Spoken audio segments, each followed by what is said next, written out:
O'g'il bolani hayotda qancha muammosi boshida tashvish ko'paysa, shuncha hazili kulgili bo'ladi. O'g'il bola hayotda og'ir, yengil, achchiq, chuchukni ko'rgandan keyin shunchaki bir gapirib o'zi yengilaveradigan bola bo'lmaydi u.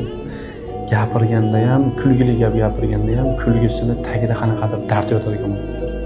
Qanaqadir ma'no bilan gapiradigan bo'ladi. O'shaning uchun gapirsa chin yurakdan gapiradi. Kulgisi chiroyli, hazili samimiy bo'lib qoladi.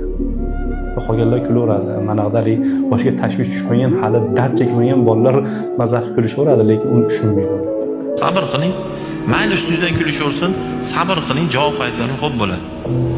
O'sha kulib izzatsiya qilayotganlar bor, ishoning orqangizdan yuradi. Ishoning eshigingizda turadi. Ishoning xonangizni taqilab kutib o'tiradi. Xo'p dedik, kuchimiz ham yetardi, duximiz ham yetardi. Tishlarni qo'liga ushlatib ham qo'yardik, lekin din unamaydi bu narsaga. Xo'p bo'ladi dedik. Mana hayotda ko'rdik shu narsani.